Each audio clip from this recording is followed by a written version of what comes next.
കുടുംബവും വേണ്ടപ്പെട്ടവരും ഉപേക്ഷിച്ച അനേകം ആളുകൾക്ക് വീടൊരുക്കി മലബാർ ഗോൾഡും ദയാ റീഹാബിലിറ്റേഷൻ ട്രസ്റ്റും. മലബാർ ഗ്രാൻഡ്മാ ഹോം ആലുവ ശ്രീമൂലനഗരത്ത് പ്രവർത്തനം ആരംഭിച്ചു.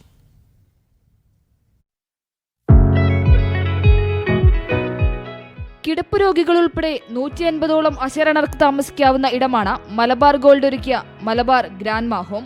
താമസം, ഭക്ഷണം, മറ്റ് സഹായങ്ങൾ ഉൾപ്പെടെ എല്ലാം സൗജന്യമാണ്.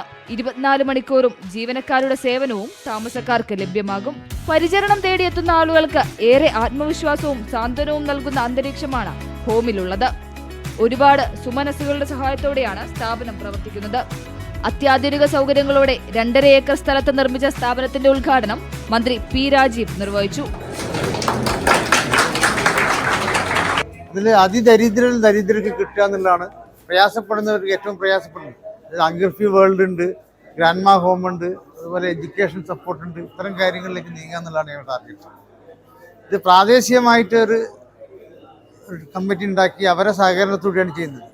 എന്നാലാണ് അത് നിലനിൽക്കുള്ളൂ. ഇവർക്ക് മെയിനായിട്ട് വേണ്ടത് സപ്പോർട്ടിങ്ങും ട്രീറ്റ്മെൻറ്റും പരിചരണമാണ്. ഈ പരിചരണം കൊടുക്കാൻ തയ്യാറുള്ള ഒരു വിഭാഗം ഉണ്ടാകും. ഫണ്ട് അവിടെ നിന്നുണ്ടാകും. ഫണ്ട് മാത്രമാണ് ഞങ്ങൾ ചെയ്യുന്നുള്ളൂ. നിലവിൽ സ്ത്രീകൾക്ക് മാത്രമാണ് താമസ സൗകര്യം സജ്ജീകരിച്ചിട്ടുള്ളത്. അടുത്ത ഘട്ടമായി പുരുഷന്മാർക്കും സൗകര്യമൊരുക്കും. Dialysis centre, palliative care unit, neuro rehabilitation, കുട്ടികൾക്കായുള്ള ഏർലി ഇന്റർവെൻഷൻ സെന്റർ തുടങ്ങിയവയും പദ്ധതിയിലുണ്ട്. മീഡിയ 1 കൊച്ചി.